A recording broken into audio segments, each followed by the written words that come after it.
आज আমরা কি থার্ড স্টেজ অফ লেবারের সাইন সিমটম সম্পর্কে পড়ব। আমরা আগের ভিডিওতে ইভেন্টগুলো সম্পর্কে পড়েছি। আজ আমরা কি সাইন সিমটম সম্পর্কে পড়ব।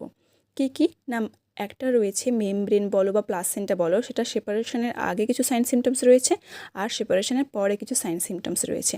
প্লাসেন্টা বা মেমব্রেন সেপারেশনের আগে কী সাইন সিমটমস রয়েছে না, পেন পার অ্যাবডোমেন আর পার ভ্যাজাইনা। পেন কি বলছে, মাদারে তখন কোনো পেন হবে না, কিন্তু একটা ডিসকমফোর্ট ফিল হবে ওই লোয়ার অ্যাবডোমেন রিজিয়নে।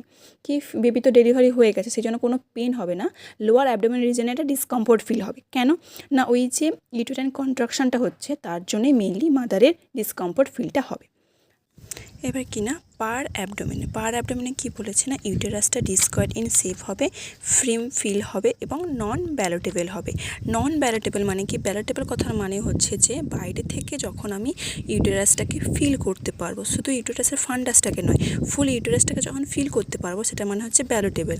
আর নন ব্যালোটেবল মানে যখন আমি বাইরে থেকে ফিল করতে পারবো না। যখন বেবি ডেলিভারি হয়ে গেল তখনও প্লাসেন্টা সেপারেশন হয়নি, তখন কি ইউটেরাসটা ডিসকয়েড শেপ হবে, বাইরে থেকে ফ্রিম ফিল করবো এবং নন ব্যালোটেবল থাকবে।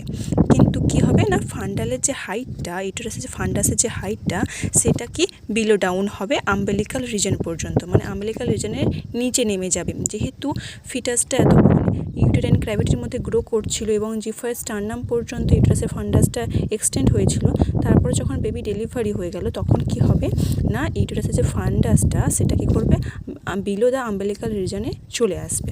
ঠিক আছে, আর কি বলছে, পার ভ্যাজাইনাতে কী হবে না, সাইড ট্রিকলিং অফ ব্লাড ভিজিবল হবে, আর কি আম্বেলিকাল কর্ডের লেন্থটা আরও বাড়বে এবং বাইরে থেকে আমি ভিজিবল করতে পারবো। এটা ছিল 3টে সাইন সিমটমস কি না বিফোর সেপারেশন। এবার আফটার সেপারেশনে কী হবে, মানে এই সেপারেশনটা হতে মেনলি কি না 5 মিনিট টাইম লাগে, 5 মিনিটস টাইম লাগে এই সেপারেশনটা হতে। এবার সেপারেশন হওয়ার পরে কি না, পার অ্যাবডোমেনে কী ফিল করব, ইউটেরাসটা গ্লোবিউলার ফিল করব, তখনও ফ্রেম ফিল করব এবং ব্যালোটেবল, তখন বাইরে থেকে সেটাকে আমি ফুল বডিটাকে ভ্যালভেট করতে পারবো। আর কি ফান্ডাল হাইটটা তারপরে একটু সাইডলি ইনক্রিজ হবে, যেটা বিলো দ্য আম্বেলিকাল রিজন ছিল তখন সাইডলি ইনক্রিজ হয়ে আম্বেলিকাল রিজন পর্যন্ত আসবে।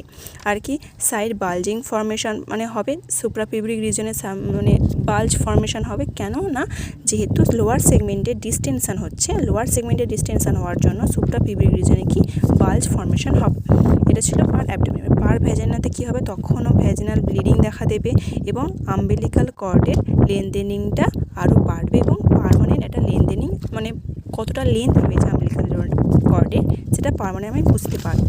আর কিছু ম্যাটার্নাল সাইন্স রয়েছে কি না, চিল হবে, সিভারিং হবে, হাইপোটেনশন এবং ব্লিডিং দেখা দেবে কি না 100 থেকে 200 550 ml পর্যন্ত কখনো মাদারের ব্লিডিং দেখা দেবে সেপারেশনের পরে। এটা ছিল sign and symptoms third stage of লেবারের। ঠিক আছে।